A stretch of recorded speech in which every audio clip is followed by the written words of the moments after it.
officially open.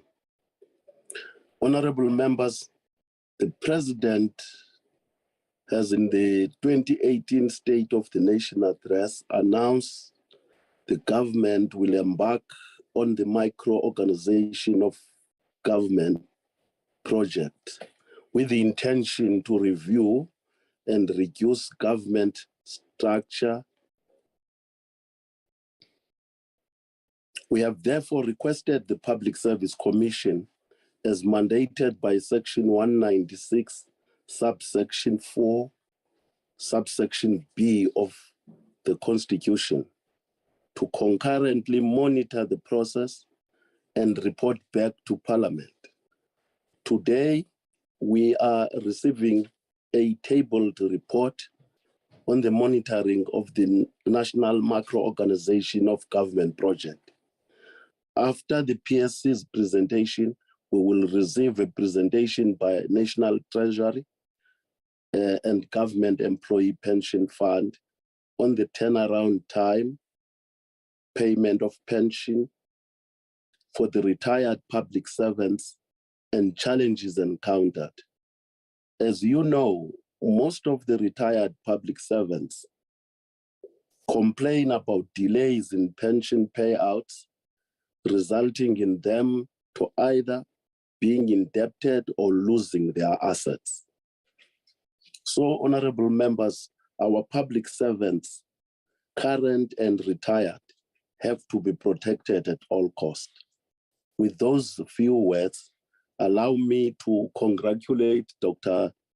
Somadoda Fikeni for his appointment as the chairperson of the Public Service Commission, and Ms.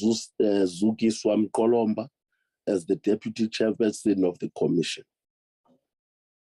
Allow me therefore to afford the chairperson of the commission to officially provide opening remarks on the presentation as per the program of the day. But before that, I think if the deputy minister is there, she will, before that, do her opening remarks. But before that, I want to table the following apologies. We have received an apology from Honorable Gondwe, Honorable Tsebekulu, Honorable Komani, and Honorable Maklua. Can I invite the Deputy Minister before the Commission? Thank you, Chairperson. Good morning to honorable members of the committee.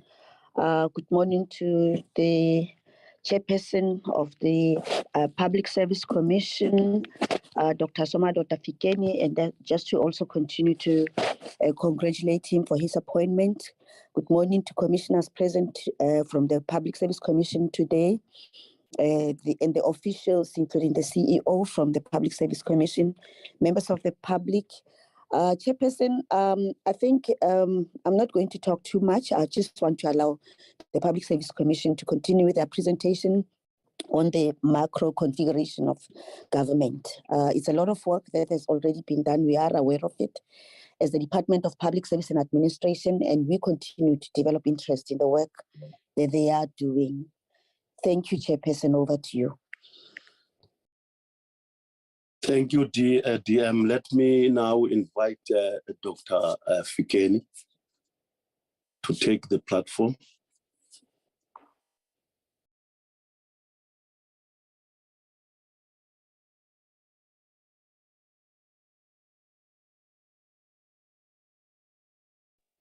Dr. Fikeni, the floor is yours.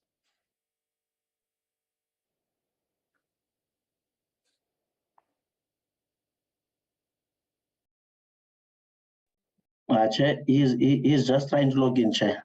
He's coming in just now. Thank you. We'll wait for you.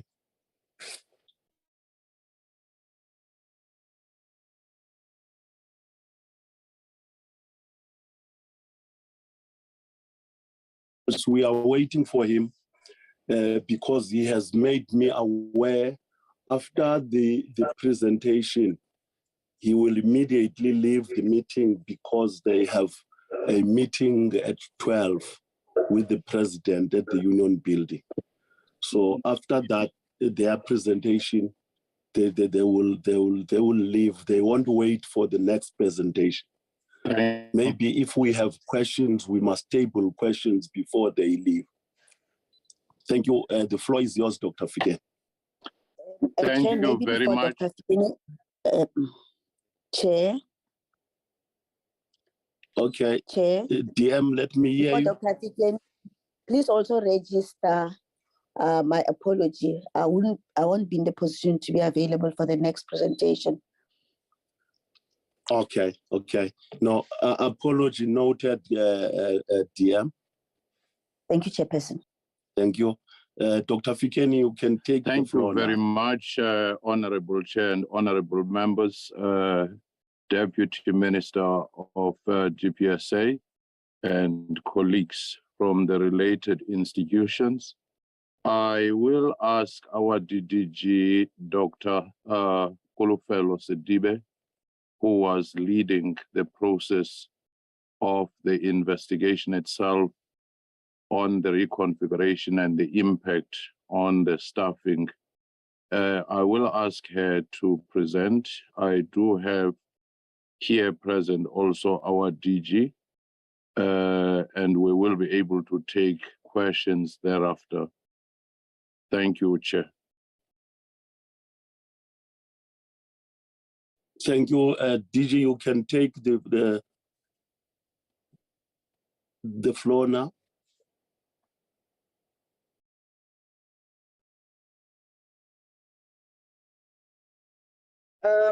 Thank you very much, Chairperson, honorable members of the committee, Dr. Professor Fikeni, DG and colleagues. May I request the Secretariat to share the presentation for us? We are disabled from doing that on our side.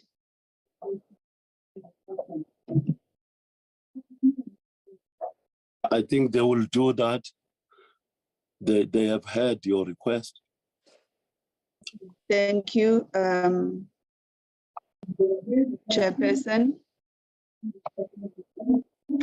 Okay, Chair. I will try and source the presentation, but I always encourage, Chair, that the departments and the entities do share the presentation themselves, as they are the authors of the document. And let me quickly check the document, Chair.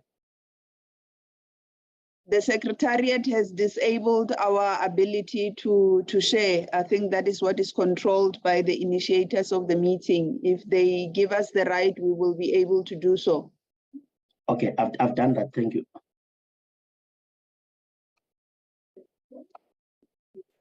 I've given them. You have given them right to share? Yes, Chair. Thank you. Okay. Thanks. Okay, let's try again.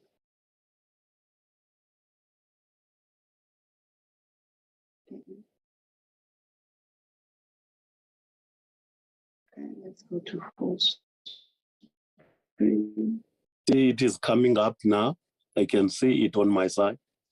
Albeit very slow, but it's coming up. Okay. On our side, it is already up, but we are hoping that it will come through. Members of the committee, I will proceed to the presentation outline. We will briefly cover the background, the National Macro Organization of Government process briefly, and the inquiry by the PSC, our engagements with affected departments, the observation of the PSC, comments received from the presidency, and our conclusion. Briefly, members, the National Macro Organization of Government, which we will refer to as NMOG going forward, was first announced by the President in 2018, as indicated by the Chairperson.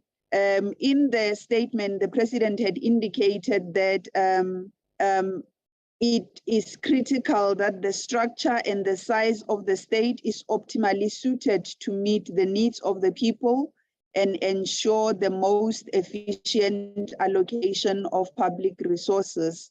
This required a review of the configuration, the number and size of national government. Minister for Public Service and Administration in the budget speech undertook to restructure government to enhance service delivery by removing superfluous functions and structures which would lead to a reduced executive and a clearly defined role of the national administration within national government.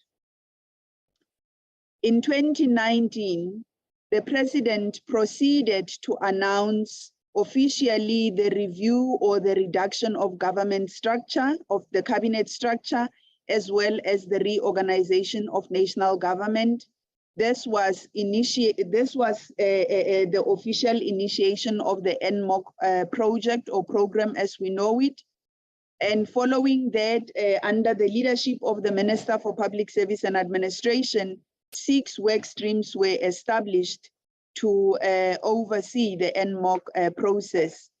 The work streams are, as indicated, human resource management, organizational design, labor relations and change management, infrastructure and assets, finance, information and communication technology, legal and policy, as well as communications.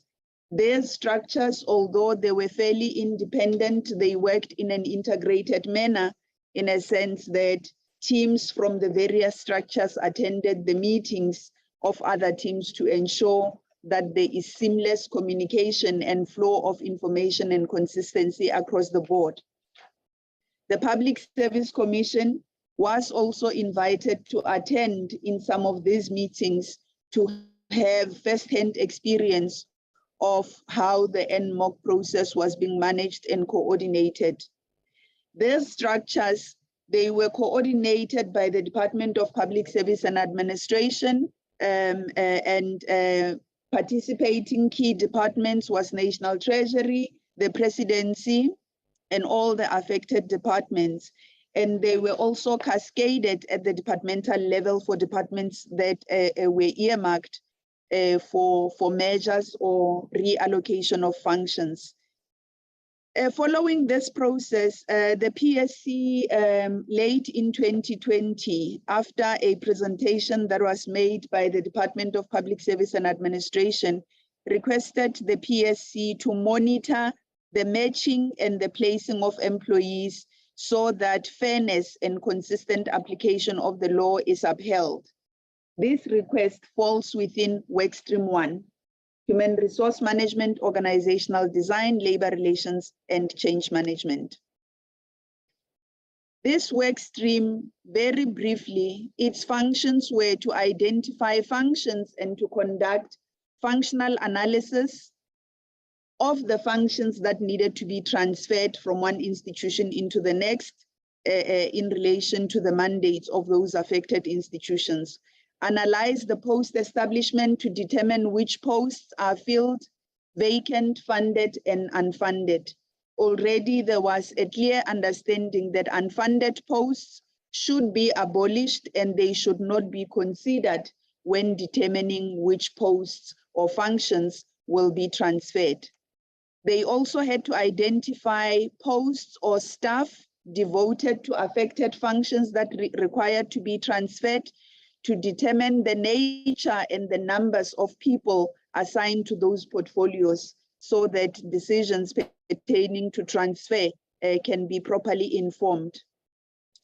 The functions and the staff affected in those areas were populated in a detailed schedule that was guided by the DPSA to ensure that nothing falls through the cracks.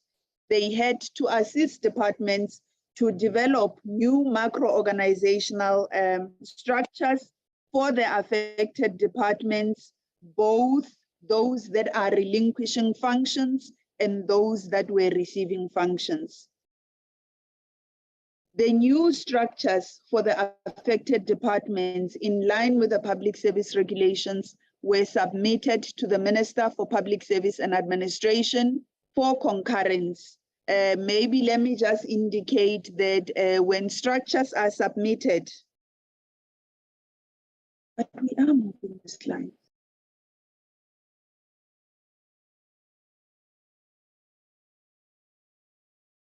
Is this where I was?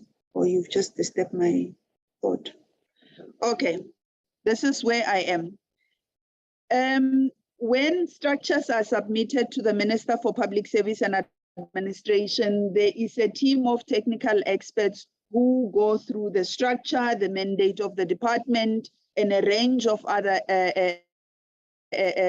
processes in line with the framework that was approved some time back on how to develop organizational structures. And once all issues are addressed, the MPSA will then sign off as a sign of concurrence, and the executive authority of the affected department will then sign off on the structures and hand it over to the executive to facilitate implementation. Now, the implementation of the NMOC process, when it was undertaken, there was an initial consult resulted in what we refer to as Resolution 1 of 2019. The key elements of this resolution included the following: the principles that should govern the process. Amongst others, what was agreed with organized labor, it was that the transfer of functions will be done in line with the Labor Relations Act, and would ensure that there is security of employment for affected employees. The ring fencing and the transfer of funded posts had to be taken into account, which means there is no negotiations between the executives and the HODs around the transfer of functions and persons. The process had to be fair, transparent, and it has to involve affected employees, and staff had to follow function, which means in as much as concurrence was necessary, the principle of staff follows function had to apply. And contract staff from the affected departments, especially those that were relinquishing their functions, they had to be transferred on the same conditions of service, and there was prohibition of the automatic upgrades to higher positions in the event that certain funded. The criteria for ring fencing of staff was also addressed, and the separation of core functions had to be guided by the mandates of the department. So there was no pick and choose by the executives and HODs in terms of which functions goes where.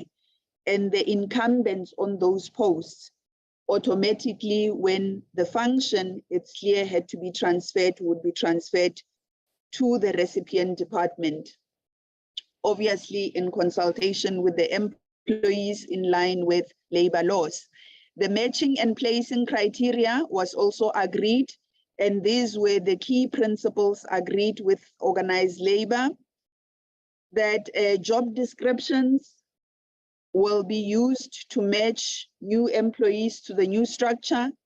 The placement should be against at the same salary level, whether the post is downgraded or upgraded, the placement of the employees will be with the same conditions of service. If the functions of affected employees were split into two posts, the affected employees had to be given the opportunity to choose which of the functions or posts they would prefer to be transferred to, but obviously that would take into account the extent of their qualifications, work experience, and so forth. If there was more than one employee who matched a particular post, the principal provided for the placement of participants based on seniority.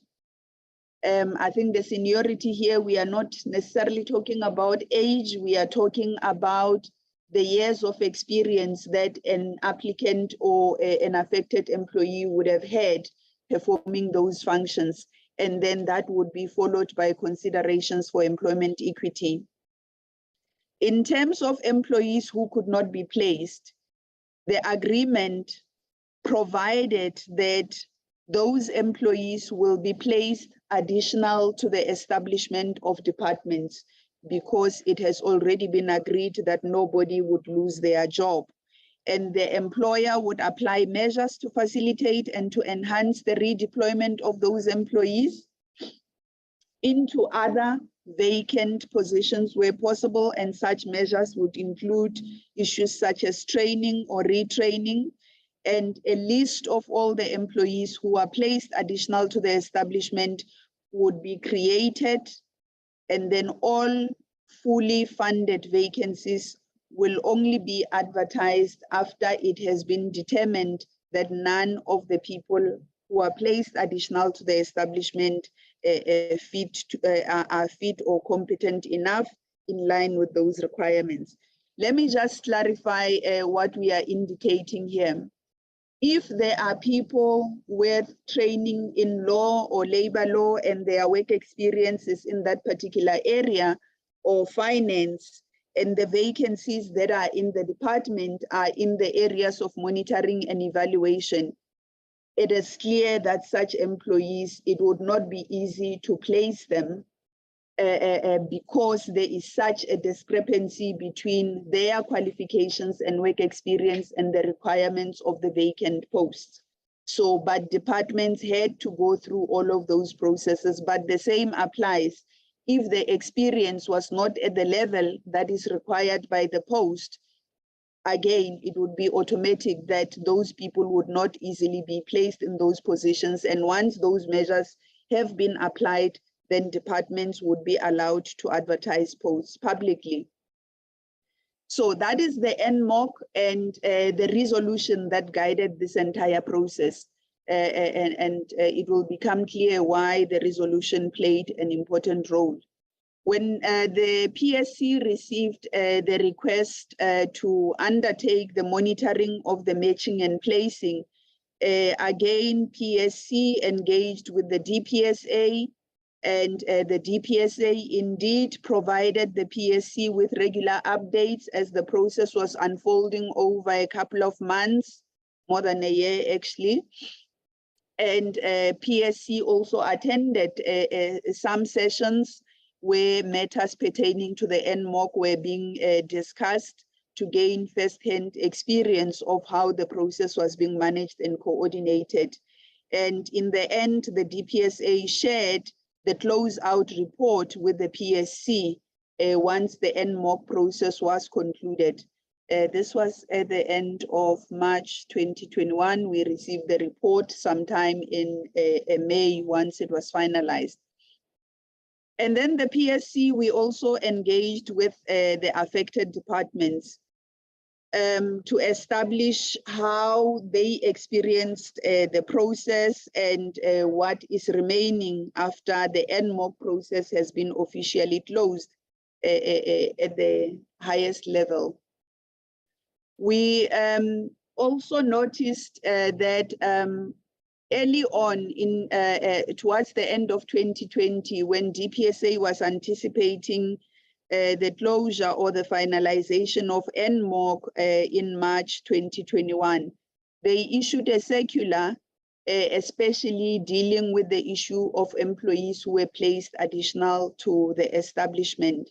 And this circular was circulated to all departments and requiring all departments before they advertise vacant posts to check if there are no qualifying employees on the excess list. And so we were also monitoring that. I must indicate that also PSC itself, in one or two instances, we did consult the excess list when we had particular vacancies to determine if there are no qualifying participants who could be absorbed into the organization. In January 2021, we also then initiated a process of engaging the affected departments. However, we only received feedback from 3 departments. The feedback will be provided. We did not receive feedback from the Department of Sports, Arts and Culture. And this department was created from the measure of the former Department of Sports and former Department of Arts and Culture. And these are the quick reflections from the affected departments, Minerals and Energy, which was emerged as a result of the merger of two departments. They did implement Resolution 1 of 2019 and all the other processes which were guided from the 6 work streams. In the end of the process, the department had 17 employees who were declared in excess. 11 of these employees were from former minister and deputy minister's offices, and 6 were SMS members. How the offices of the minister and deputy minister employees would have been affected, it's in instances where there were 2 ministries. And as we know, in terms of the guide on the establishment of support structures for offices of ministers and DPS and deputy ministers, which is issued by the DPSA, there is consistency in how those support structures are created. So automatically there would have been duplicate functions. And that is how they ended up with employee absorbed in the ministries, but also again in the departments, because the functions are not always easy. It is easy for departments that had employees seconded from the department into ministries to reabsorb some of those employees. The concern that is raised by the department, there are no disputes. We are not aware of such disputes as the PSC. We have not received any. The concern that the department has raised with us is the low staff morale of employees who are in excess, especially around their careers, because when you are in excess, you do not necessarily have a title of, let's say, Chief Financial Officer, if that is what you were before, or titles of that nature, Chief Information Officer, if there is already one in the department. And obviously those issues are seen in a very, very negative light by the affected employees, because it has an impact on their career progression. Another concern is the carrying of excess staff additional to the establishment, because departments are funded according to their approved organizational structures, not necessarily funded to carry people additional to the establishment. However, when there are vacancies in the departments, those particular savings are then used to carry people additional to the establishment, which then means those vacancies will be filled in very slowly, as the salaries and conditions of service attached to those particular posts are used to carry people additional to the establishment. The Department of Agriculture, Land Reform and Rural Development, which we refer to as DALRAD, again emerged from the merger of two departments, although the forestry and fisheries functions were transferred to the Department of Environment, Forestry and Fisheries. That's the new one. Previously, it was the Department of Environmental Affairs. Yes, this department is big. And hence they developed what we refer to as a startup organizational structures, which limited the reorganization at the macro level, with the understanding that they still need to undertake that will focus on the alignment with the new strategic plan and government priorities. And the startup organizational structure was submitted to MPSA for concurrence, and following which they commenced with the process of developing microstructures and placing 8,943 employees from the two departments that were affected. And in the end of this process, the department only had 17 SMS members out of 359 who were declared in excess. And the department is still dealing with the finalization of their detailed organizational structures and the placement of these particular employees. But like I indicated, these employees are also in the excess list for access by other departments, and we are aware as PSC that numerous other departments do consult the excess list to identify candidates for placement. Again, there were no disputes that we are aware of that were lodged by the SMS members, because the matching and placement process was transparent and clear, and it was implemented in line with the resolution. The Department of Communications and Digital Technologies again followed a similar process, and at the end of their process, they had 7 employees who could not be placed and were thus put additional to the establishment. Again, no disputes that were referred from this process. What we simply are highlighting there is that there are particular functions which were transferred from the NUGs, which were previously linked with the Department of Communications, that is GCIS, Media Development and Diversity Agency, and Brand SA, that were transferred to the presidency. Because the last 2 are indeed agencies with their own structures, they are not necessarily departments, they were transferred as a going concern. GCIS was transferred as a fully established department because it is a department in terms of the Public Service Act, and therefore there was no impact on the president. Irrespective of their placement, they continue to perform those. The day before yesterday, we received an update from the Department of Communications and Digital Technologies to say they have now placed 3 of the 7 employees into permanent positions within the department. 1 employee has been seconded to one of the entities, and only 3 of the employees remain additional to the establishment, and the process of trying to absorb them or to place them in other departments is proceeding.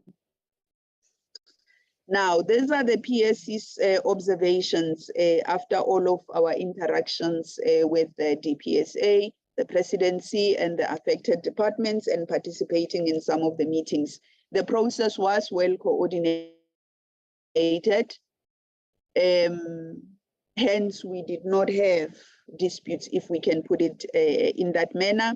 The active participation of National Treasury into making sure that the transfer of functions goes as well with the transfer of the financial resources and everything. It was absolutely smooth during this period, and communications was also well coordinated. There was no confusion, and the working of the task teams at the national and departmental level ensured coherence and consistency.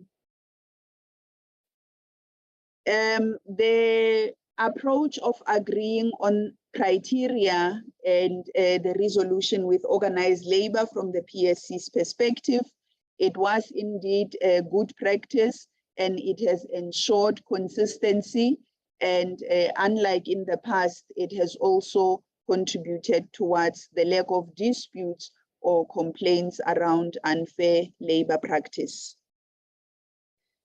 And we are comfortable that the processes that are in place will eventually result in the placement of employees who are additional to the staff establishment, but obviously there needs to be fast tracking of the process there. The concern that the PSC has is mainly that there are no timeframes for how long an employee can be placed additional to the staff establishment. The circular, I think DPSA on a regular basis, in a number of platforms, we have seen them reminding departments to consult the excess list. It is a good initiative, but the concern of the PSC is that we have seen also in the past where some employees would be left additional to the establishment for extended periods of time. And as one department indicated, these employees, their conditions of service are protected, but their career progression is somehow stunted. But the ability of these departments to fill all their vacancies gets affected because funding from some of the vacant posts is what is utilized to carry the staff who are additional to the establishment. So we think this is an area that needs to be properly dealt with to ensure that people do not remain in this additional line of a department without a clearly defined occupation or career for a very long period. The DG in the presidency was provided with a copy of the PSC's report as the NMOC process was managed and coordinated by DPSA on their behalf for inputs. And this is the response that we got. It was that the steering committee, not the working functions, was chaired from the presidency. And obviously it did ensure a common understanding even at the level of DGs and the affected DGs. Remember, there were departments which were merged, which also had DGs as well, who needed to either be placed and so forth. And the presidency noted that they have indeed received functions that were transferred to them, but there was no drastic impact on the structure of the presidency or how the presidency is functioning, because all of those institutions came as a going concern, and there was no need to really restructure any of those institutions. And in filling some of the posts in the presidency, the GCIS, the DG in the presidency undertook to continuously use the access lists to make sure that there is a contribution towards the reduction of the numbers of employees who are left additional to the establishment. And she also committed to ensuring that engagements with labor on matters that affect employees, even though we know that organizational restructuring is the prerogative of the executive. However, our labor laws require that there should be an engagement with organized labor because people are affected. And in a nutshell, the DG in the presidency applauded the manner in which organized labor also cooperated in this process and supported it. Hence, it was smooth. In conclusion, the PSC is of the view that the matching and placing of staff was in line with the collective agreement, and hence there were no conflicts or disputes, complaints and grievances. There are, however, as we are presenting today, still a number of employees who remain additional to the staff establishment of the affected departments. But like we have indicated, I think in certain instances, there would be historic numbers of employees who are still remaining additional to the staff establishment of departments. And it is for the reasons that I have explained that people whose specialist areas are not easily transferable into others. You can't make a CFO an M&E expert or a policy or HRM, and it becomes very difficult to easily place those people. But I think other stumbling blocks are, we have public servants who have been working for particular institutions for extended periods of time, and they establish their family residence in the vicinity of where they work. The extent to which they can agree to be placed very far from their residential areas is limited because of, you know, the long-term decisions that they have taken in respect of their families and other matters. So the issue of transfer and placement is not just about making sure that we remove these people and we place them, but it also needs to take into account the special circumstances and consideration of the affected employees. Hence, in terms of the labor laws, there has to be consultation before an agreement is reached about the placement of people, especially if it is far from where they are currently residing. So we are continuing as the PSC to monitor the placement of the employees who are additional to the establishment. We continue to engage with the DPSA, and we are also aware that the DPSA is also continuously engaging with the PSCBC and the GPSSBC, which are the key bargaining councils that played a key role in the development of Resolution 1 of 2019. Thank you very much.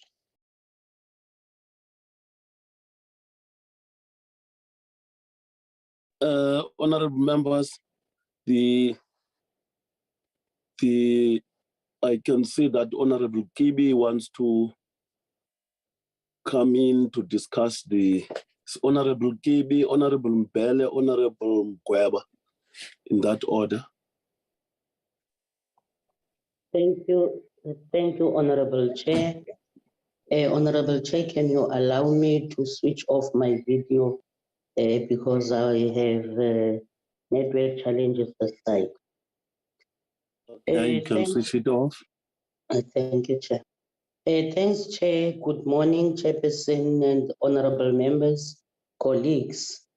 Let me welcome and appreciate the presentation.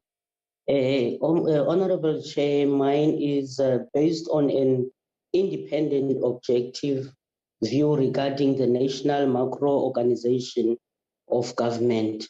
Did the national macro organization structure yield intended results of reducing number and size of government structures as well as the wage bill?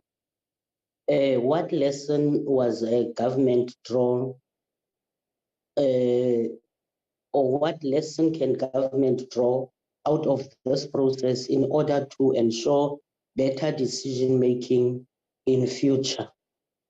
My next one is with regards to the transfer of staff to the receiving sections or units. Was the staff transfer done in a way that such units are not bloated with personnel who might feel less utilized and ended up developing a low morale? Honorable Chair, my next one is concerning 17 employees declared in excess by the Department of Minerals and Energy, which include 11 employees from former minister and deputy minister's office. Are the staff appointed in the minister and deputy minister's offices contract not aligned with their term of office as per the ministerial handbook? What was their nature of their contract? And what happened to 6 senior managers who were declared in excess? Are they still not placed in other units or seconded to other departments in the public service? And my last one, Honorable Chair, is a total of 17 SMS members were declared in excess in the Department of Agriculture, Land Reform and Rural Development. What was the status quo of those SMS members? Are there any plans to second the SMS in another government departments, depending they meet the criteria and job descriptions of such funded posts? Since completion of the matching, what do the employees who have been declared in excess doing on a daily basis? Thank you, Honorable Chair. Those are my questions. Thank you, Honorable Kibi. Honorable Mbele.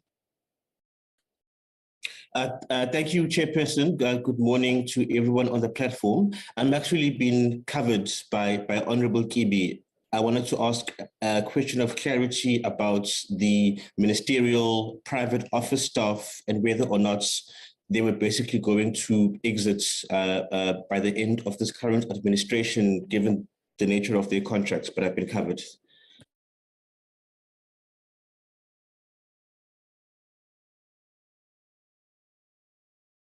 Honorable Mkweba.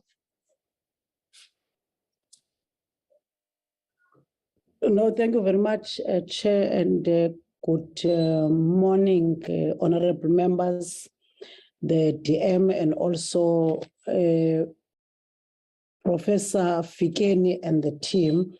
Chair, I think I'm covered with the questions that have been asked by Honorable Kibi, but I want to only check with the PSC, for example, because, you know, I've listened to their presentation, but I know that there is an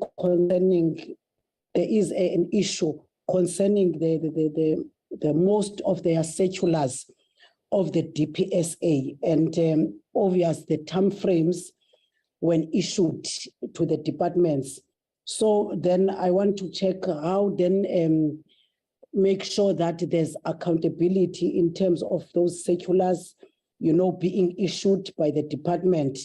And also, Chair, also, I think also for interest's sake there, I want to check also how do they then monitor, you know, the placement of these employees and who are still placed on additional to the establishment. And also in the monitoring process, do PSC communicate with the affected employees to solicit their views on their status, Chair? I think those are the few questions that I wanted to ask, but obvious, Mam Kibe have covered all the questions that I wanted to check in terms of the employees in the offices of the ministers and the deputy ministers. Thank you. Thank you. Honorable Mtsipe. Thank you very much, Honorable Chairperson. I'm covered. Thank you.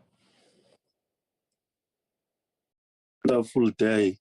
Let me invite now the Public Service Commission for responses. Thank you very much, Honorable Chair and honorable members, for these questions. I will, having recognized my colleague, Commissioner Hussein, who is also with us, and Lusani, I will go straight into saying, mindful of the fact that the scope of what we had to do was very much limited into looking at the personnel placement and the related challenges which they might have experienced. And the point raised by Honorable Kibi, which Honorable Mbele and Mkweba have, concurred with in saying, what was the intended effect of this streamlining and reorganization? It's obviously beyond the scope of what was given to us, but it's a very important one, which from time to time we discuss with our colleagues at the DPSA, we discuss with our colleagues within the commission itself to say, normally when such reorganization is made, one, it is to reduce the cost in terms of the wage bill, to the efficiency in terms of coordination and effectiveness. Obviously, those were beyond the scope of what was given to us. But we would say, the honorable members, that would be a very important question to follow up when we look at the overall impact of the exercise itself without overreaching beyond the scope of what was given to us. But one little thing which came up as we were asking some of the questions among ourselves as the PSC, just for interest's sake beyond this report, is that if you take labor-intensive personnel such as your teachers, your nurses, out of the whole wage bill, and what you normally would do in terms of savings tends to be very limited. And also at times, If you go to local government, where you find that because of the uncontrolled structuring of,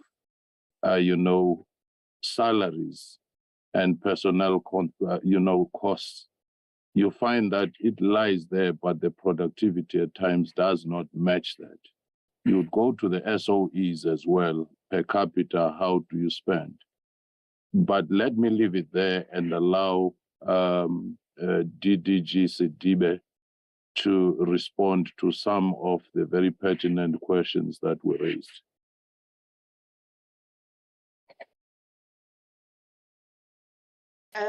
Thank you, Chairperson of the Portfolio Committee, Professor Fikeni, and members. Let me just add to the brief response given by Prof. Fikeni by way of responding to the question, did the NMOC reduce the size of government and the wage bill? I think based on Professor Fikeni's response, it's clear that the answer would be a nominal shaky yes.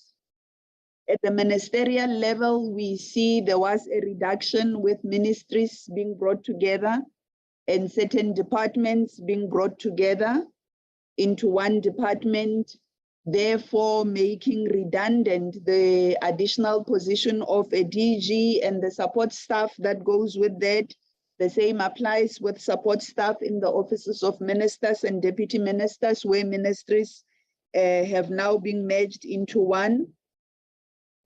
But equally, in departments where various departments were merged, you could not have two chief financial officers and so forth and so forth. So there would be that a nominal reduction. But we call it a nominal reduction in the sense that where a DG still had a couple of months to serve, I think as part of our monitoring as PSC, we are aware that at the end of the NMOC process, there were few director generals who were in the system who could not be placed with any of the newly created departments because only one DG could be placed. And those DGs, they were used in different other capacities until their contracts came to an end. So that's how we saw part of the nominal reduction. So it's not great because anyone else except for the DG who was not working in contract, they are still in the system. But it's important to understand that if you look at a department like DALRAT, where there is agriculture, land reform, rural development, and others, people would have been working in very different areas. And some of the areas of specialization, it's not something that you can easily collapse two specialities into one. And hence, some of those functions would have continued to exist in the newly created structures. But the difference would be some of those functions, because there was an attempt to ensure seamless transition in terms of service delivery, they would have been reporting to possibly one senior manager. And that is how you would end up with a number of senior managers being in excess. But some of those senior managers, like I indicated, they come from program one. You know, our legal support people in departments, you couldn't have two chief directors legal, two chief financial officers, chief information officers, and so forth. So there would have been that effort put into ensuring that related functions are grouped together under one leadership to ensure seamless service delivery. So there was a nominal reduction of the size, and I hope I have qualified it clearly. And that reduction would also be seen at the level of the appointment of advisors to ministers. Because, you know, different ministries, different advisors, one minister, there is a limit to how many advisors you would have in terms of the ministerial handbook. The lessons, obviously, that we are drawing out of this is organizational restructuring and others. Even if the concerns are around the reduction of the wage bill in terms of our labor laws, but also in terms of genuine considerations for people's careers, people who have given the public service their hearts and soul to serve. When they are affected by restructuring, they cannot just be thrown into the streets, especially with such high levels of unemployment. The role of organized labor right from the start of the process always ensures that these processes are managed clearly.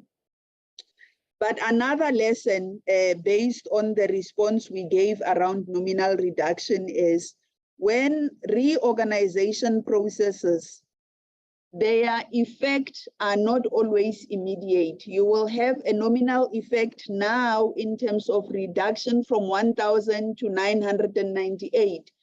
But the real impact around service delivery, efficiency, and all of that, it's a medium to long term.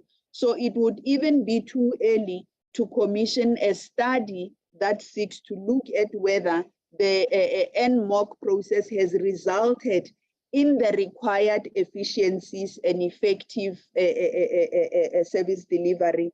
But I think in isolated instances as the PSC, where we have engaged, especially with the Department of DALRAT in other studies, a report of which has also been tabled. Maybe it will come to the portfolio committee soon.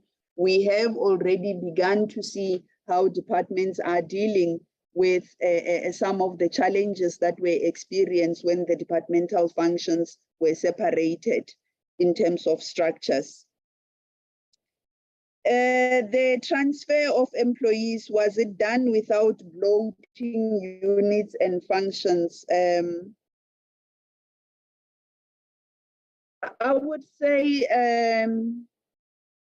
yes, a week, yes, because we did not necessarily look into a lot of detail into that. But I think the fact that we recognize that certain areas of specialization cannot easily be collapsed, especially as we go to the worker bees, the street level bureaucrats who are running with the actual implementation. We want to believe that there was no bloating of functions that would easily result in low staff morale. But like we indicated in the presentation, some of these departments, they started with what we call the startup organizational structure, which means they were not 100%, they have not concluded a detailed restructuring process, because this NMOC, it was implemented over a period of 12 to 14 months. It really had to happen swiftly within a brief period, and to try to bring together departments that had different mandates, and some of those departments having more than 10 different types of legislation that they are responsible for, to try to get alignment there within such a brief period whilst you're also managing labor relations. It's not a very easy thing. I think it would be another issue that would have to be looked at when a proper assessment of the effectiveness and efficiency of the NMOC, whether we have achieved it or not, maybe in 3 to 4 years from now, because 1 to 2 or 3 years is actually too early. The results will not necessarily tell us something meaningful. The 11 employees from ministerial staff, where their contracts not aligned to those of ministers, even before the issuing of the revised version of this handbook, it's not called ministerial staff now. What is it called, Lisan? Executive handbook. It's now called executive something handbook, but it was called ministerial staff. I think previously what used to happen is a lot of departments, especially below your chief of staff position, they had permanent employees, because a lot of those employees would have been, or it's now called the executive guide. Previously, a lot of employees would have been taken from the main function of the department post and be seconded to the ministry, and then over time be absorbed into the ministry in a permanent capacity. And this was not accidental. It was done deliberately to ensure that when there is a change of ministry, the support staff in those ministries remain consistent because they have to develop certain expertise and understand the functioning of government. And it was to make sure that you do not have a total overhaul even at an administration level. So below the chief of staff position, a lot of these employees would have been in a permanent capacity, but these would have been people largely who would have moved from the department in a permanent capacity and applied for a promotion position or took a lateral transfer to diversify their skills and expertise. So they were not linked with the term of office of ministers.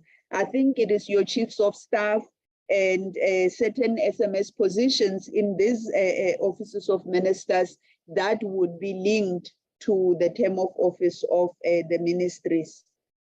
And that is why those employees would have been left in excess. Like I said, we don't have all the details as to what has happened with all the SMSs. We are still waiting for a full report from the DPSA, but the only feedback we received from one department is communications where they have already placed, but we are equally aware that there are other departments that are using the excess list. We just need to be provided with the details of the reports that the departments would have submitted to the bargaining council on what has happened. So the staff low morale is linked to the fact that these people are not placed against, I don't want to say a meaningful position. I think all of us want a title that makes sense. You don't want to be called a DDG without a portfolio. You want to be a DDG. Unfortunately, people who are left additional to the establishment are sitting on portfolios that do not have a name. And yes, members, they are working necessarily floating around or sitting at home. The challenge is they get used in an ad hoc manner in the departments. If there is a need for this, then you get assigned this function. So they don't have a sense of a long-term plan of their utilization. They get used in different portfolios according to the limits of their expertise and the areas of need in the departments. And that is why they themselves are also worried about their career progressions in the future. Did we talk to the affected employees themselves? I think informally we would have spoken to one or two, but those would have been the ones who have now been placed. It's a very sensitive and touchy subject. Based on our previous experiences, people who are left in excess, if they had a permanent position, it does not matter how many letters you give them to say your salary and conditions of service are secured. They remain extremely insecure, and some of them would be distressed, and that is why some of them would actually play an active part in finding placement for themselves. They are not just waiting for departments to place them. So when we did this engagement, we avoided talking to each and every one of them because we did not also want to raise expectations that we were going to provide a quick solution to their displacement, if I can call it this way. But I think it is something that we can engage with our Director General and the Commission to see if going forward there is a need to talk to these employees in a protected environment that is also not going to create further distress for them. The DPSA circular, we will engage with the DPSA on. We have a planned meeting at the level of our DGs and commission and the minister So this will be one of the issues that we raised with the DPSA, like we are indicating, it is a concern for us that there are no time limits. We would also, as the PSC, want to fully understand how the DPSA itself is playing an active part in resolving the issue of employees who are additional to the establishment from this NMOG and the few instances that emanate from previous reorganization processes. I think I have addressed all the questions, Chairperson of the Portfolio Committee and Professor Fikeni. I will stop here. Thank you.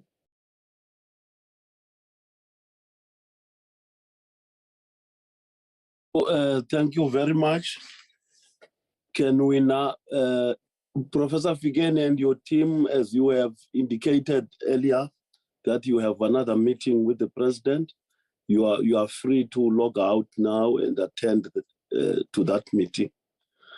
Can I now invite the Treasury?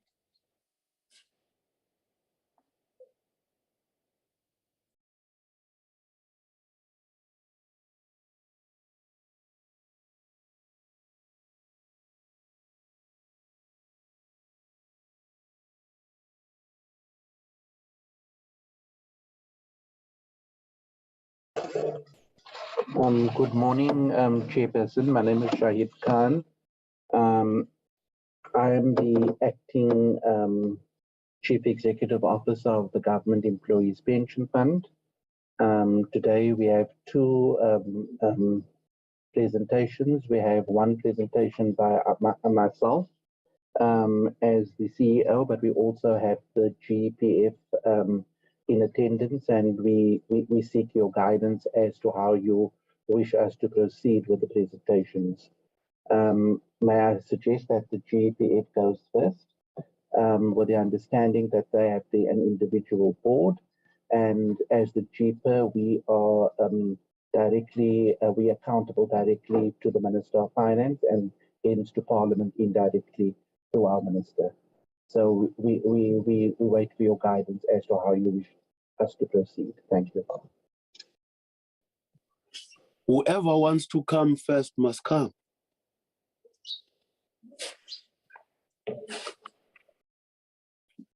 Good morning, Chairperson. I am Musama Besa, the Principal Executive Officer of the GEPF. I will hand over to the Chairperson of our Benefits and Administration Committee from the GEPF board, who will then do the introduction from a GEPF perspective on who the GEPF is at the high level, our operating model, and how the GPAA, who is the administrator of the GEPF, fits in to the operating model. And then we will hand over to Shahid Khan, who will then take you through the efforts that they are taking on our behalf to address the payment of benefit issues that we have.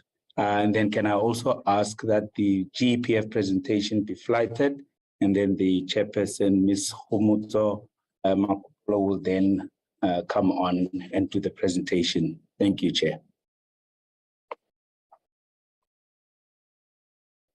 Thank you. Can you flight the presentation, please?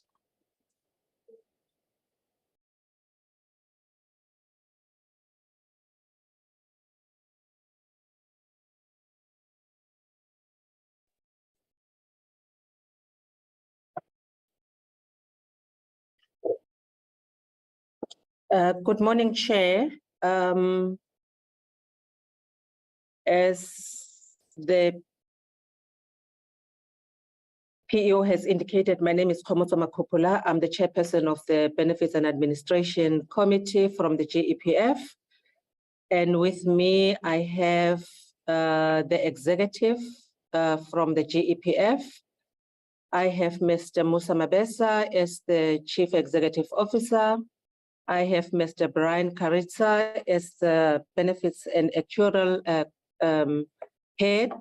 I also have the Head of Investment, Mr. Sifiso Sibia. I also have the Head of Finance, Ms. Bulelwa Kota. Also have the head of corporate services, Ms. Portia Mgomezulu. Also have the head of communications, Mr. Babs Naidu. And I also have the company secretary, Ms. Adri Fanikak.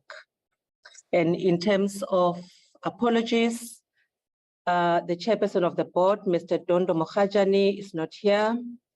And the vice chair of the board, Mr. Eddie Kagana, is also not here. Now, in terms of what we are going to be, presenting will be the background on GEPF, the oversight of administration function, the service level targets for administration, the SLA scores, and GEPF initiatives. Now, we want to take you through who the GEPF is. And we are Africa's largest pension fund, established by the Government Employees Pension Law of 1996. And we have 1.2 members, 473,000 pensioners and spouse benefits. And asset under management is 2.9 trillion. Now, who and what does the GEPF do? Our main objective is to provide pensions and other related benefits as determined in the GEP law to members, pensioners, and their beneficiaries.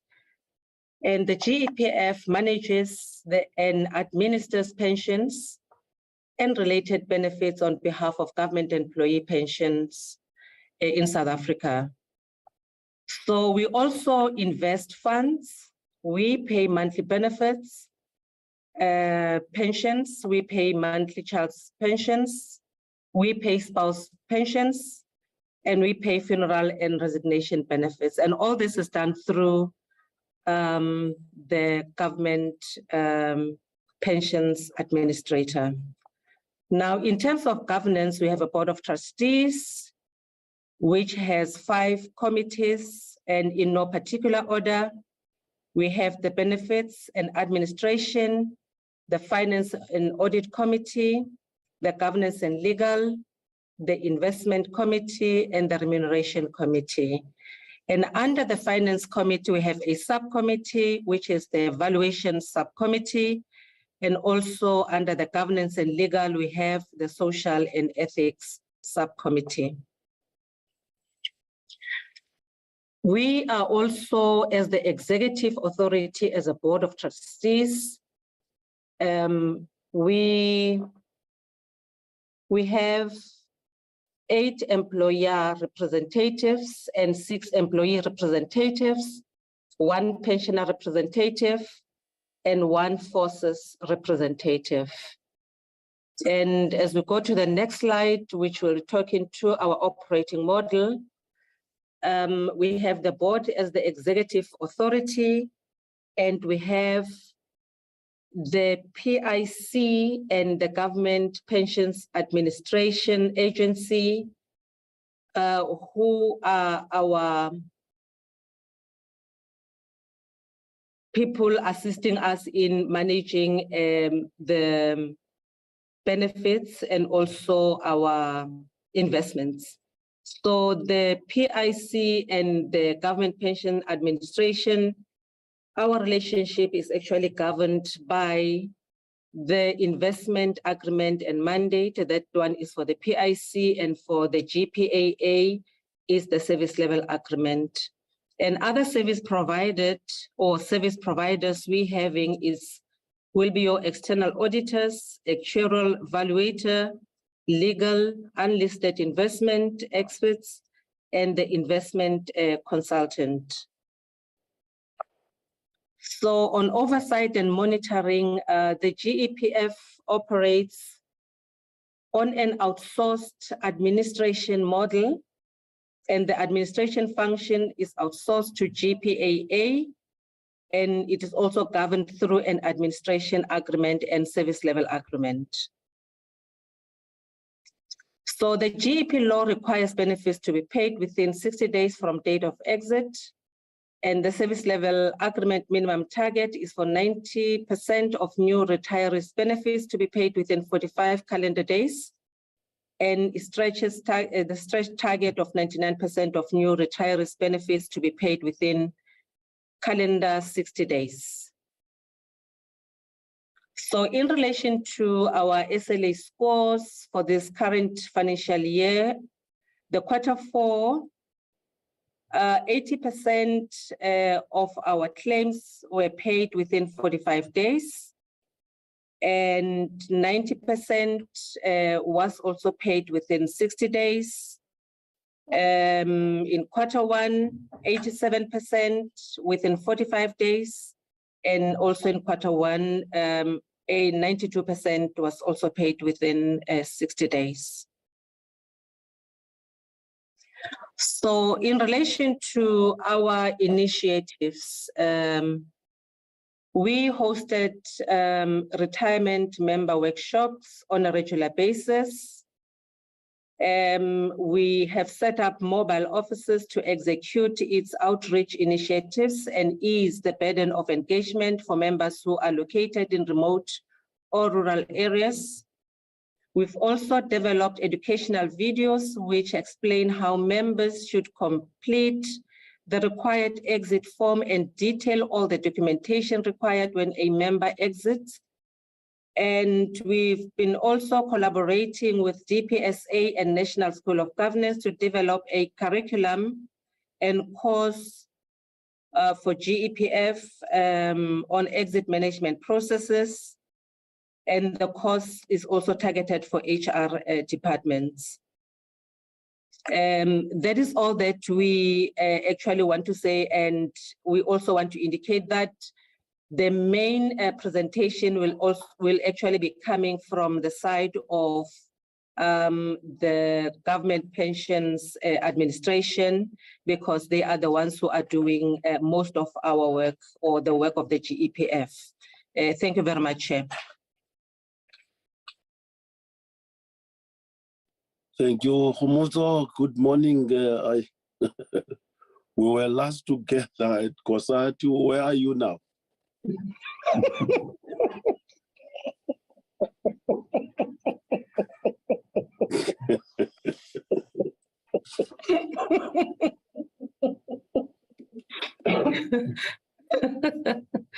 I'm here at the GEPF as the employee representative.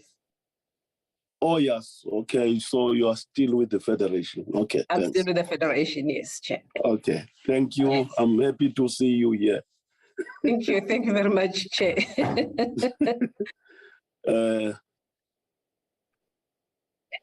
Is there another presentation, or I must just open now for members to ask questions?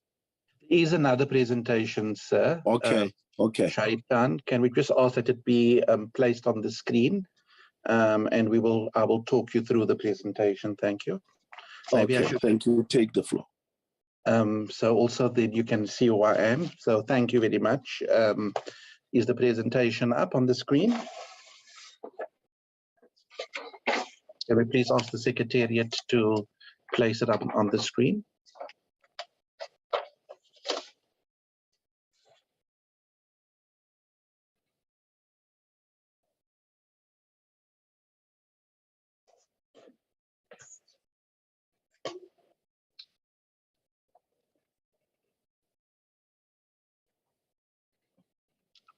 I think it's taking some time, but let me perhaps start and say thank you for inviting us to this meeting.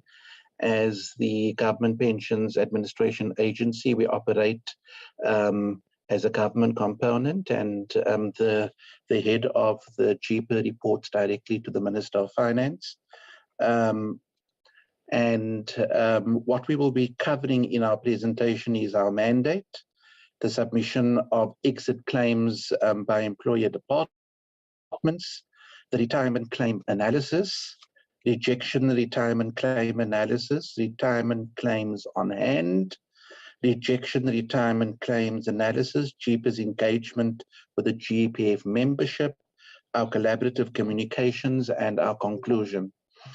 I'd like to perhaps start this presentation by perhaps sketching a scenario to you.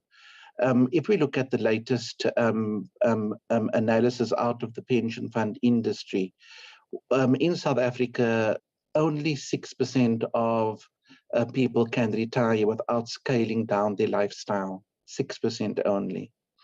And what government has done through the GEPF is ensure that at least civil servants have access to a pension fund which way outweighs what is happening in the private sector with regards to some level of financial security at retirement. The GEPF on an annual basis disburses 134 billion rand on the supply side of the economy. We put in 134 billion. And if we want to do some comparison to what government pays, it's about 18% of the public sector wage bill, which is about 701 billion. So 134 billion. If you look at social security grants, around 200 billion. So the GEPF through the GEPF is a major contributor to economic well-being in our society, and we take this our jobs extremely seriously, considering the levels of economic pain out there and the fact that 1 in 5 people benefit from the payment of retirement benefits. So just to set the context for you, in terms of which is slide 2 of the presentation. Let's move on to our mandate. The Government Pension Administration Agency is a government component. We established in terms of the Public Services Act, and our mandate is to render pensions, administration, and other relevant services to the Government Employees Pension Fund and the National Treasury. And our customers are served in accordance with the administrative and service level agreements concluded by the GEPF, both with the government employees, but with the GEPF and with the National Treasury. Let's move on to the next slide. I think what people need to understand, and as I take you through the slide, is to understand that the GEPF comes in at the tail end of the process of pension payouts. We at the end of a process, and so we are reliant on government departments to provide us the information. So the GEPF receives exit claims from employee departments which are submitted electronically. The employee departments are trained by the GEPF client liaison officers on the process to follow in submission of the exit claims. As mentioned by the GEPF, that the GEPF, in collaboration with the GEPF, will be working through the School of Government as the heart of what is happening happens in the administration in terms of educating departments on how to process documents. The exit process is clearly defined, and all supporting documentation required is listed in a checklist that is part of the submission process. Then the control processes are in place for the submission platform to allow the employee departments to capture and approve the claims before submission to the GEPF. Once claims are submitted to the GEPF, the required process and controls are required within the GEPF, are applied and finalized, and before the payments are made. We have to make absolutely sure that the information is correct and that the money is paid out to the correct recipient. If claims are incorrect or incomplete, these claims are rejected and sent back to the employee departments requesting appropriate information. We can move on to slide 5. Let's look at the analyses with regards to retirements. So what we've done in this slide is the table above details the retirement claims received and paid by the GEPF for the past 3 financial years, as well as the current year ending on 31 March 2023. So if you look at claims paid within 30 days, and if you look at the financial year 2019-2020, within 30 days, we received an amount of 21,905 applications, and we paid 64.27% within 30 days. If you look at paid within 60 days, it includes the 2109 plus additional amount, which comes to 30,456 claims, which is 89.36% of claims are paid within 60 days. And if you look at total paid and received, received versus paid, on average, it's 99.1%. And if you can cascade that down to the subsequent 2 financial years, you will see that in 2021, 2022, there was a significant reduction.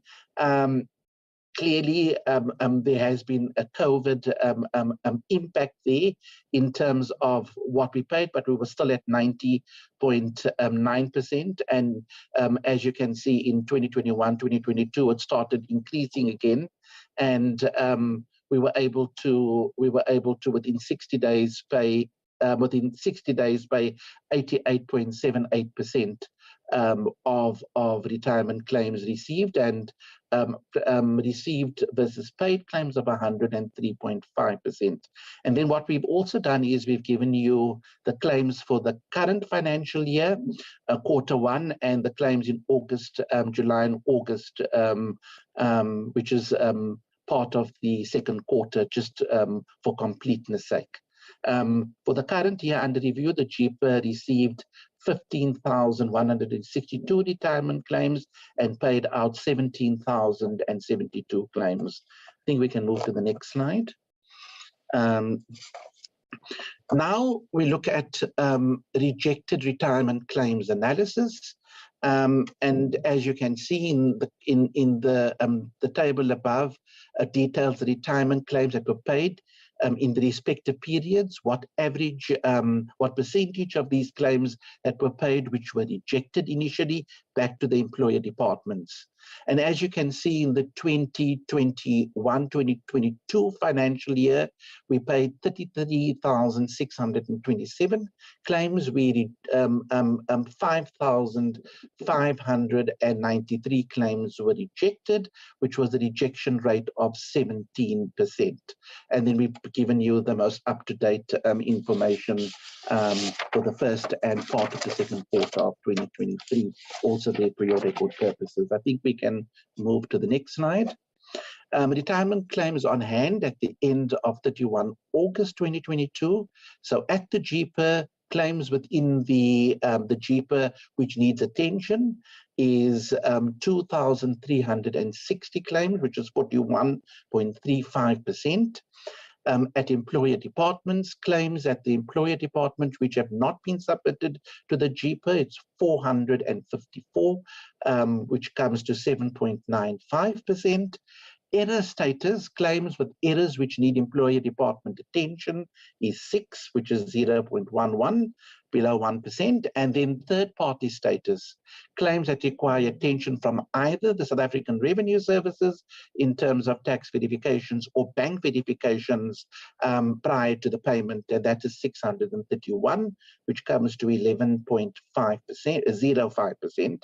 And then we have what is called too early to pay, that claims that cannot be paid at the end of August 22 as they are future dated claims and can only be processed when the date of retirement arrives. And that gives you a total of 5,708 applications. Thank you. Let's move to the next slide. Now let's deal with some of the challenges in mitigating strategies. So clearly a challenge, as I indicated in my introduction, that the GPER is at the tail end of exit management within government. And so late submission of documents by employer departments which leave members out of pocket. What we need to do and what we are doing together with the support of the fund is to have increased awareness of turnaround times at employer departments and active management of such cases. So a lot of resources has been graciously given to us by the fund in order to ensure that we have this continual engagement.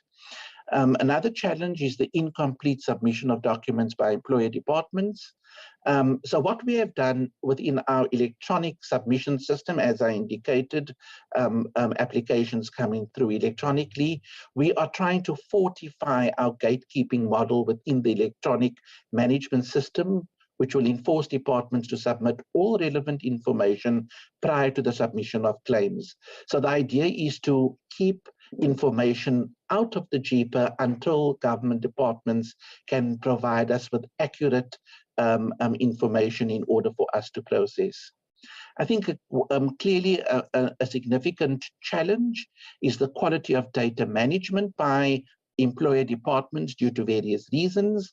And so what we are looking at is the GP is looking at ways of how to proactively keep members' data clean prior to the exit of management. So you will understand that members are members of society, they get married, they get divorced, they change their bank accounts, they have children constantly, and therefore data tends to change constantly. What we need to do is firstly make sure that the data, the integrity of the data is maintained and have systems in place to ensure that the data is enhanced as people's conditions and change in order to ensure that we have the right data at hand. Then we also have rejected claims payments due to tax declines and bank rejections. And our mitigating strategies. Members upon retirement move back to remote rural areas or places of birth where they may not be able to access the GEPF services. In these instances, we work with the employer departments to trace these members using our existing infrastructure to pay these benefits. And a further challenge amongst many others is the current systems are not fully modernized.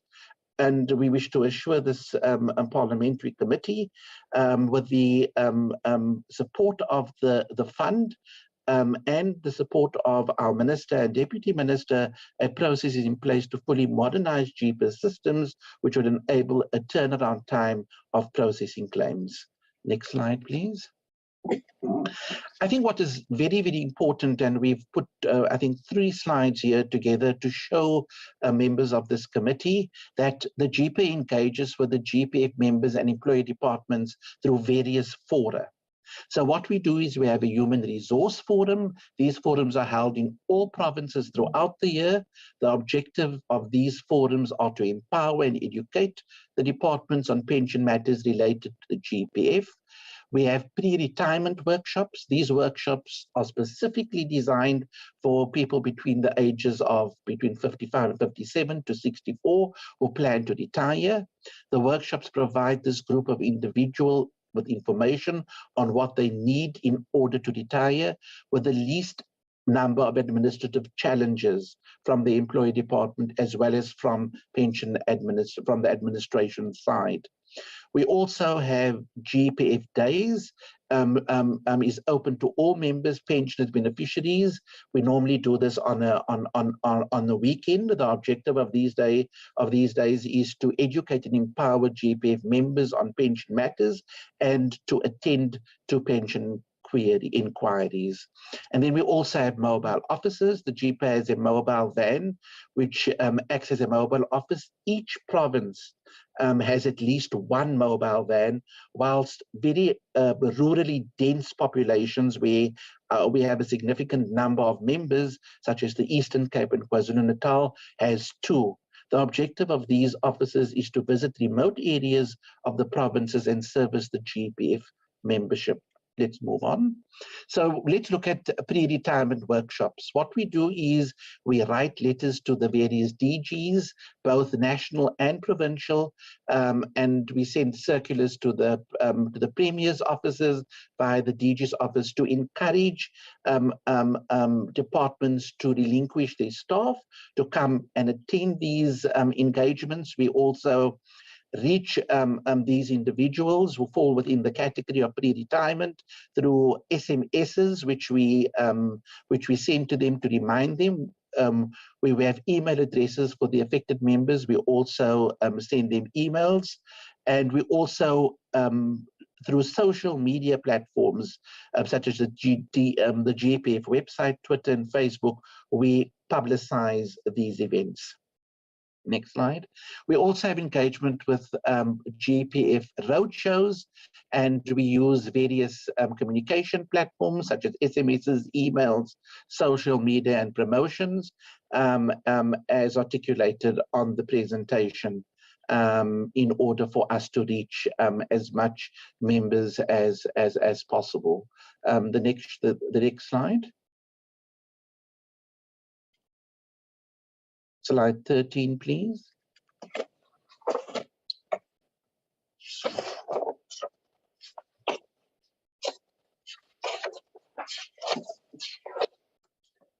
In slide 13, and I hope it was shared with you, where there seems to be a technical delay in the slide coming up, but what slide 13 does, it just basically shows you a graphic outcome of our national footprint, which is important considering that all our members are scattered all over South Africa and that we do have a national footprint, which is shared with you. Thank you very much. We also have collaborative communications with stakeholders within government and outside of government in the industry.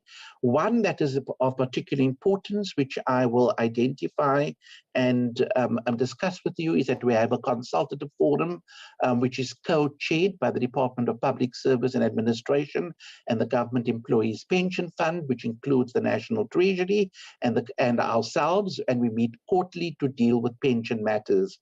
And we also engage broadly with labor.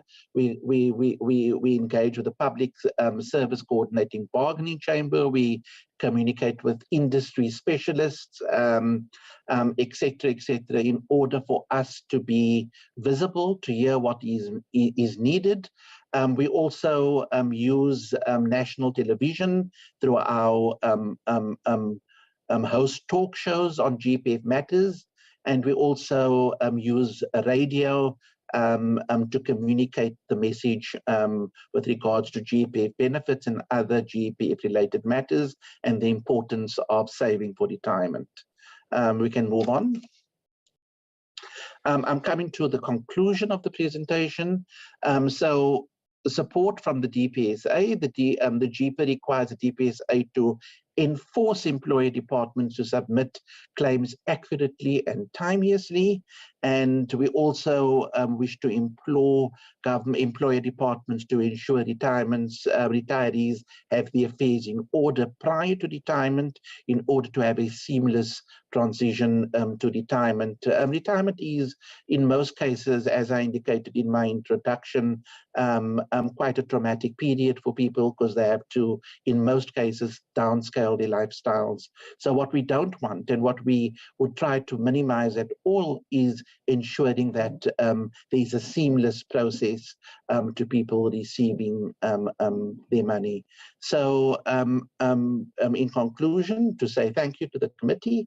I am here as the acting CEO to field any questions, and I have the head of benefits administration with me, Mr. Jay Morar, and we will try to answer your questions to the best of our knowledge. Thank you very much. Thank you. Members will now be given the opportunity to ask questions. I see Honorable Kibi, Honorable Mutsipe for now. Honorable Kibi, take the floor. Thank you, Honorable Chair. Thank you so much to the presenter as well. Welcome to the presentation. Honorable Chair, my questions are, the Government Pension Administration Agency mentioned that if claim is incorrect or incomplete, these claims are rejected back to the employer department, requesting the appropriate information. Now, is the system digital on managing the claims, or most of human resource management units are still using manual submissions? And what kind of system do employer departments and pension agency use to manage pensions claims? And can the system indicate to employer departments when claim is incorrect or incomplete prior submission? Can a retired employee track his or her pension claims once submitted? And my next one, Honorable Chair, is over 1,603 of the 9,595 claims paid were originally rejected to the employer department and subsequently returned to the administration for payment. Now, my question is, what are the common reasons experienced across all employer departments for rejecting claims?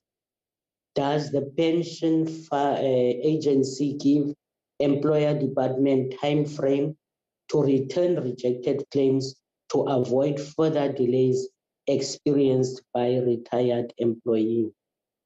Does affected retired employee informed or are they informed whenever delays are encountered, Honorable Chair? And my last one is, as mentioned in slide 7, that 554 claims are at the employer department, which have not been submitted to the GPA. Which departments have more claims not submitted to the pension agency? My request would be that in the future, the team should provide the committee with the departments that are not submitting correct claims. And my question is, what interventions does the pension agency provide to struggling departments that are unable to submit correct claims? I thank you, Honorable Chair. Those are my questions. Thank you, Honorable Kibi. Honorable Mbele, and then Honorable Kibi will follow. Honorable Nduli will follow thereafter. Okay, you will be after Honorable Nduli. Bell. Okay. Okay, thank you very much, Chairperson, and thank you for the presentations. Good morning again to, to everyone on the platform. Chair, the presentation from JIPA, very rightly so, and usefully sort of honed in on the challenges aspects of the administration of what sounds like a enormous operation, very complex and ongoing. So I guess a word of appreciation to all the admin and support staff who are part of keeping that machine going. But I'm just curious to sort of switch the lights to the other end of the spectrum and to share if the presenters from JIPA are able to highlight some best practice that has been observed in the administration of this realm of admin, and in particular, whether if they've done that kind of review and analysis, do you find that the size of a department makes a difference in how on the ball they are with assisting retiring and retired employees to process all their paperwork? So is a smaller department generally better able to get things done, or is there more of a qualitative aspect about whether they have, you know, competent people who are the interface for that? And also in particular, because there was the slide 13 graphic, which then made me think whether there are any differences they've noticed between the track record of national versus provincial government departments, as well as any differences between provinces, rural versus more urban. You know, just I would like to get a bit more of a filled-in, detailed sense of where things are going well, because we've been outlined on the challenges, where things are going well, why they think things tend to go well, and what the factors, features, and drivers of that are. Because if we can start to clarify that sort of best practice model or system, it's the kind of information that should then be shared and replicated to improve overall performance. Thank you, Chair. Honorable Ntuli, you come in, and then thereafter it will be Honorable Mutsipe. Thank you, Chair. Chair, I don't know what's wrong here. Can I not switch on my video, please?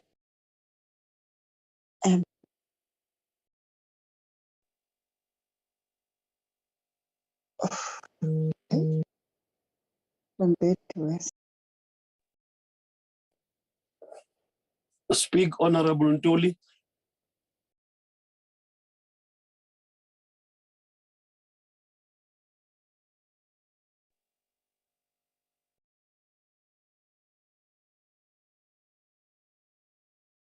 Unmute your mic.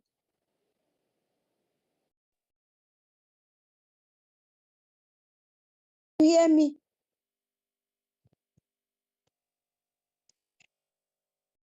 Unmute so that we hear you.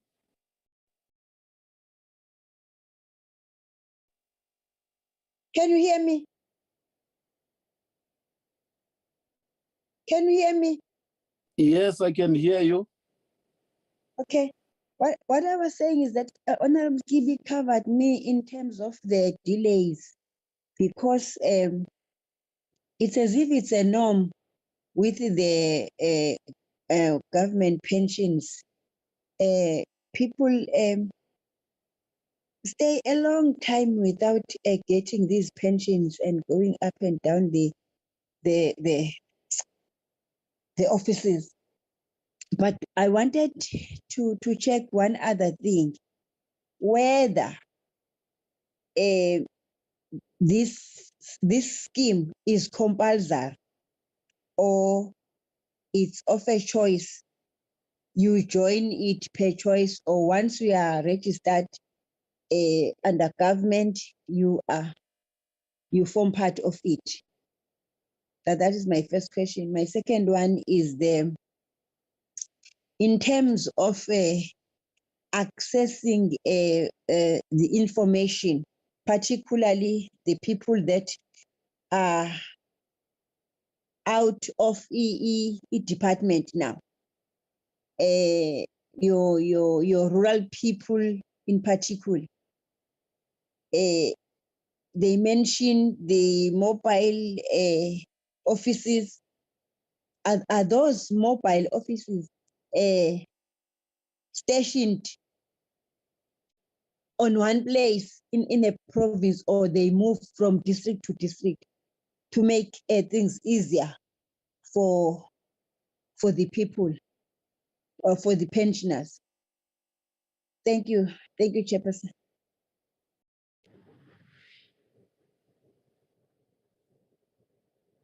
Honorable Mutsipe. Thank you very much, Honorable Chairperson. Let me take this opportunity to welcome the presentation that was presented before us. Chairperson, let us get the exact root cause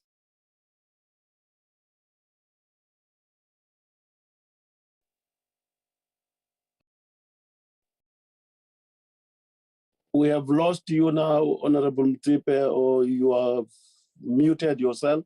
Can you unmute?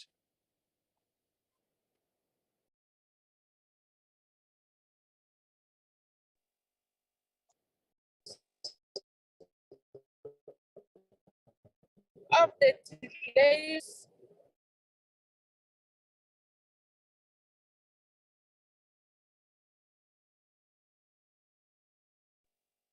Honorable Mtsipe, can you start all over again? We did not hear your questions.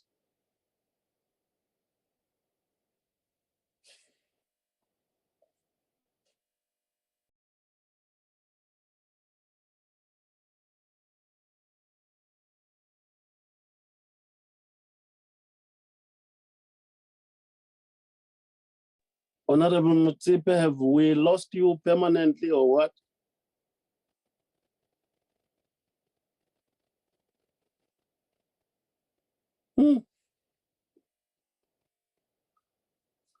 It seems we have lost Honorable Mtsipe. Can I, in the meantime, allow for responses to the questions raised so far? Then we will go back to Honorable Mtsipe once she's back.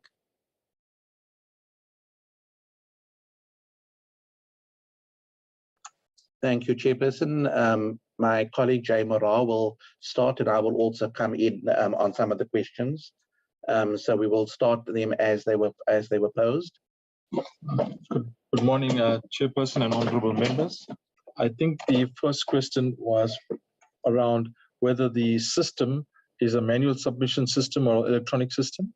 So we'd like to advise that it's an electronic system. We receive 95% of our claims electronically. It is very similar to the e-filing system that you would have with SARS, where you would capture information on the system and then attach all your supporting documentation and then submit. And as explained in our presentation, there is what we call a capturer process and a verifier process. And therefore, within the employer department, the roles are twofold. And the department needs to fulfill those roles in order to ensure that before they submit, they are satisfied with the information they submit in order for us to then receive it. So that's the first particular point. The second issue was if the claim is incorrect or incomplete, whether the system indicates that. Upon submission, as we explained, we then review all the information against the backdrop of the checklist we provided to the employee department and all the supporting documentation, as well as ensuring that the required information that we need and the appropriate details in terms of service, in terms of salary information, etc., is correct and complete. Then only can we confirm the finalization, the payment of the claim. If any of those particular pieces of information is incomplete or incorrect, then we would indicate that to the employee department and submit that information back in terms of a rejection back to the employee department. So yes, we do provide the common the reasons why we reject these claims. Just to give you some indication of the rejection reasons, we would say that the salary information that the employee department provided versus what we receive is incomplete. Now, how do we know that? Because we receive the payroll information from the state payroll system called PERSOL or PERSOL, which is managed both by the DPSA and National Treasury. And each employee who is working in the government sector would in fact then be registered on that payroll system, and we would receive the contribution information both from an employer and an employee point of view in respect of that. So if the information that is received electronically from the payroll system is different from that which is completed by the employee department, we will then naturally request the employee department to provide the appropriate information, informing them that we have different information than the one that they've captured. So that is just an example. There might be other documentations that are missing. There might be attachments that they did not provide, payroll printouts that they may not have been provided for. Some of this information we require because of the nature in which the information is requested. contract information may not be provided, etc. So these are some of the common reasons why we would reject the claim. So the other question that was raised then was, do we give them a timeline when we've rejected the claim? Well, we are unable to provide any particular timeline because it is upon the department to correct the error or to remedy the problem that we've reflected to them, and then for them to provide that information back to us. We do advise the member, chair and honorable members, when we've rejected the claim, and at various steps of the process of claim submission where the claim is submitted and where the status of the claim is. And this is done mainly through SMSs to members concerned. And in instances where we rejected the claim in respect of, as an example, a tax directive, we would then inform the member concerned that we've not received a valid tax certificate, and therefore he or she needs to remedy his tax affairs with the South African Revenue Services in order for us to finalize a claim. The same may apply in respect of bank verification and other processes that we have. In respect of slide number 5, I just want to check what slide number 5 was about.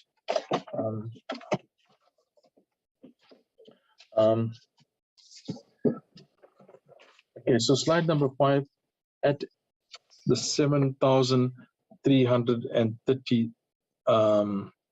337 claims paid.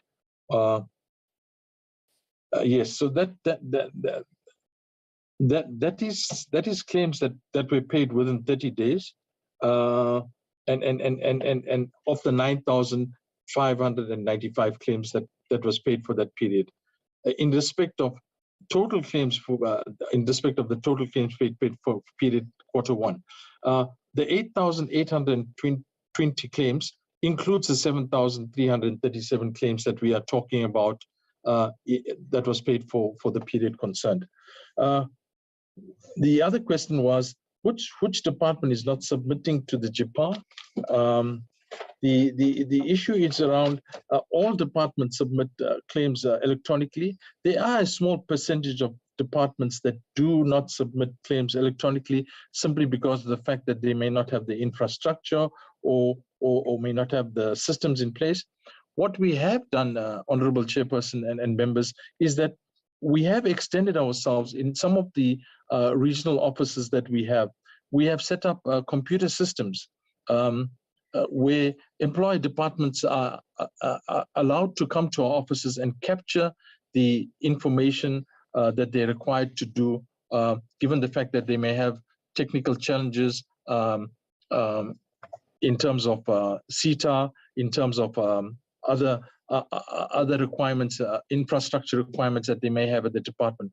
And this allows us then to ensure that the department is submitting electronically as best as possible. So the other issue that was raised, Honorable Chair and members, was the issue around what interventions do we provide in respect of struggling departments. So we have a client liaison officer program, approximately 80 odd people throughout the country. What these client liaison officers are expected to do is visit employee departments that they have been allocated. They are there to teach the human resource individuals in the departments regarding pensions. They are expected to train them. They're expected then to give them an understanding of the GEPF law and rules and how to apply them. And also, in addition, to ensure that they understand how to process these claims onto a system where they may have certain technical difficulties in doing so. So these are some of the interventions that we do in terms of managing the employee departments. I just want to go back to the question on slide number 7. Sorry, Chair, I picked up the wrong slide. So the slide number was slide number 7, and the information was 5,708 at employee departments. So in total, that was the total number of claims that we had at the end of August. of which only 2,300 were sitting within the JEPA. And of those 2,360 claims that were sitting within JEPA, not all of them are within the 60 days, but they are there within the JEPA. The other 2,257 claims of the 5,708 claims are claims that we cannot pay simply because of the fact that they are future dated. So what this is actually telling you, Honorable Chairperson and members, is that the communication processes that we are following together with the GEPF and the educational processes that we are doing is working simply because of the fact that our outreach programs in terms of the retirement campaigns, our GEPF days, the educational videos, and all the human resource forums and other activities that we are doing helps to get people to understand that they need to complete the retirement claims with their departments in advance, and that allows them to submit, the departments to submit these claims in advance. Naturally, we can only process these claims upon the date in which the exit arrives. So maybe in the month of August, we actually have September claims, October claims, November claims, etc. And therefore, we would only be able to process those claims when the date of exit arrives. And we would then process them in that particular month concerned.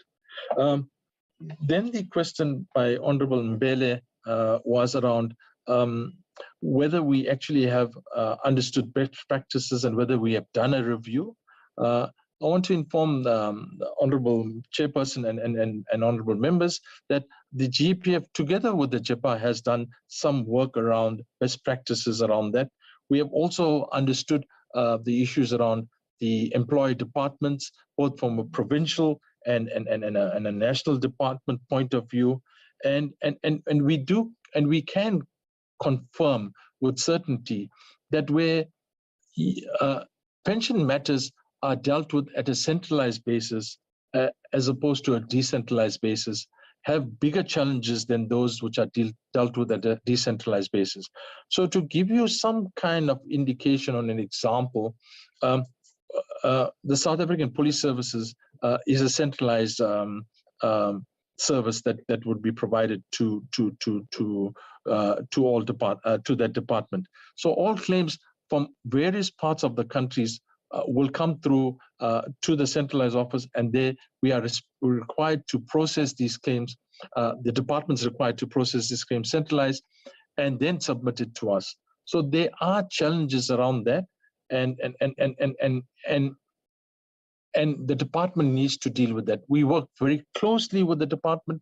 We try and as best as possible to empower these type of structures, whether it is SAPS, whether it is Department of Health, whether it is Department of Education, where they have centralized and decentralized processes in place. And we try to our utmost best to ensure that the departments understand pension requirements very clearly.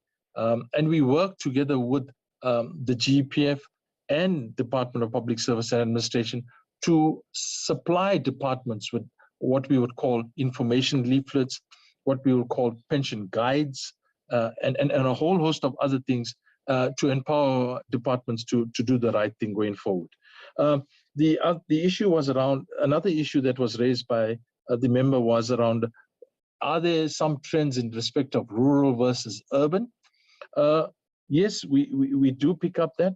The larger provinces where the CEO has mentioned, the footprint of our membership is larger, and in more rural areas, we do find challenges around those provinces as well as those areas.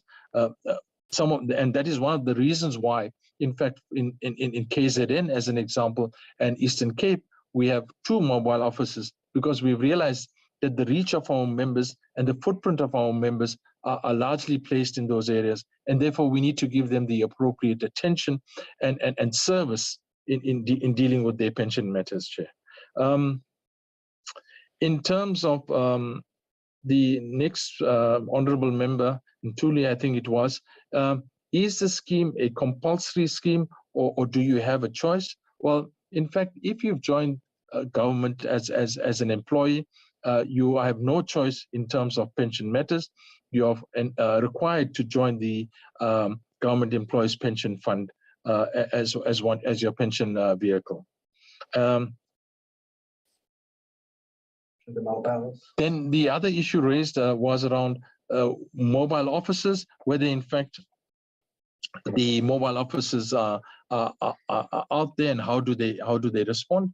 Well, Honorable Chairperson and members, we have set up and this is available on the GPF website as well, a roster whereby on a month-to-month basis prior to the beginning of the month or 2 months prior to that, we set up advising where the mobile offices will be visiting firstly, as an example, on the website. We then also use that same information and we communicate that through posters, through various community radio stations if required, and advertise that we are attending a particular area within a particular province on these particular days, and we spend 2 or 3 days at a time, allowing members to come into those mobile offices. We use 2-song centers as an example as well. And then these our affected members in those regions or areas will come to those offices and we then attend to them accordingly. I thank you, Honorable Chairperson and members. It seems we have lost Honorable Mutsipe permanently because of connectivity problems. Let me thank you all, and I thank the department for responses given. And now we have unfortunately come to the end of the meeting. Please have safe journey back home, those who are traveling. The meeting has now come to an end. Thank you very much. Thank you, Chairperson. Thank you all. Thank you, Chair. Thank you, Chairperson. Bye-bye. Bye-bye. Yes, I remember. We were in Parliament.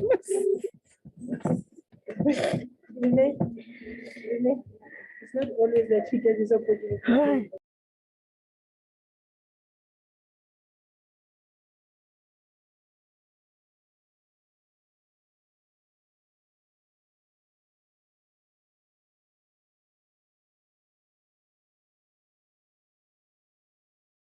Recording stopped.